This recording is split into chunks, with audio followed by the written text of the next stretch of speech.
మాకు కూడా ప్రతివ్యూహం ఉంటుంది కదా. అంటే ఇదొక కొత్త ఫ్యాషన్గా మొదలైందండి. కరెక్ట్గా ఎన్నికల ముందల ప్రతిపక్ష పార్టీలపైన బురద చల్లుతాం, ఉంది లేనట్టు చూపిస్తాం, సినిమాలు వేస్తాం. ఇది చూస్తే ఈ సినిమాకి అయ్యే బడ్జెట్ మొత్తం ఏకంగా సైకో జగన్ నుంచి వస్తుంది, ప్రతి రూపాయి వస్తుంది. ఇప్పటికీ ప్రొడ్యూసర్ గారు, డైరెక్టర్ గారు ఐ థింక్ మూడు సార్లు కలిసినట్టున్నారు జగన్. నిన్న మీరు చూస్తే ఆయన తరపున, అంటే రామ్ గోపాల్ వర్మ గారి తరపున పోరాడిన, న్యాయ పోరాటం చేస్తున్న లాయర్ నిరంజన్ రెడ్డి గారు. ఆయన ఎవరండి? వైకాపా రాజ్యసభ సభ్యుడు. సో తెలంగాణ హైకోర్టులో, లోకల్ కోర్టులో నిరంజన్ రెడ్డి వెళ్ళి ఆయన రామ్ గోపాల్ వర్మ తరపున పోరాడుతున్నాడు, న్యాయ పోరాటం చేస్తున్నాడు అంటే దాని అర్థం ఏంటి? దీని వెనకాల ఎవరున్నట్టు? ప్రభుత్వం.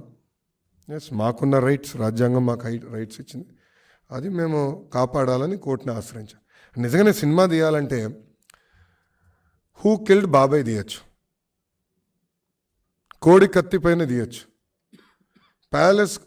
ప్యాలెస్లో జరుగుతున్న అవినీతి పైన తీయచ్చు, లేదంటే ప్యాలెస్ కుట్రల పైన తీయచ్చు.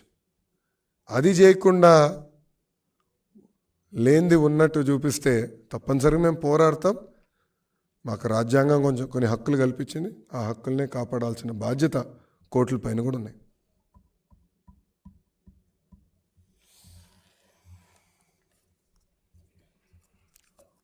ఇంకేం క్వశ్చన్స్ లేవా?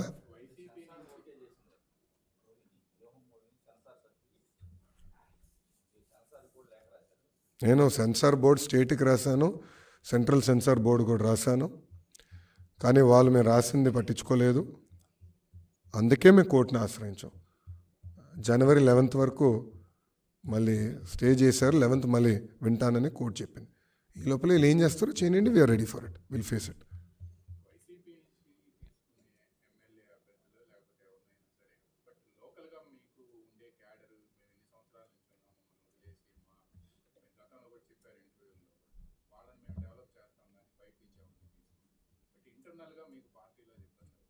మేము ఎక్కడ తీసుకోలేదు కదండి. ఫండమెంటలీ నేనేంటంటే, నేను ఎక్కడ చెప్పానండి? మీరే అంటున్నారు. నేను ఎక్కడ చెప్పలేదు, వస్తున్నారని నేను చెప్పలేదు, తీసుకుంటున్నాను కూడా నేను చెప్పలేదు. అంటే మీరు ఎజ్యూమ్ చేసుకుని నన్ను ప్రశ్నలు అడుగుతున్నారు, అని ఊహాగానాలు. రావచ్చు, వస్తే కదా, వస్తే మీరు ఏం చేస్తారు అనే డిస్కషన్. అసలు ఇప్పటివరకు చర్చలే జరగలేదు. మేము మా పనులు చేసుకుంటున్నాం. బాబు షూరిటీ భవిష్యత్ గ్యారంటీలో మేము బిజీగా ఉన్నాం. చంద్రబాబు నాయుడు గారు కుప్పంలో పర్యటిస్తున్నారు, నేను మంగళగిరిలో పర్యటిస్తున్నా. వేదిక మీద పెద్దలందరూ ఎవరు వాళ్ళ నియోజకవర్గాల్లో తిరుగుతున్నాం.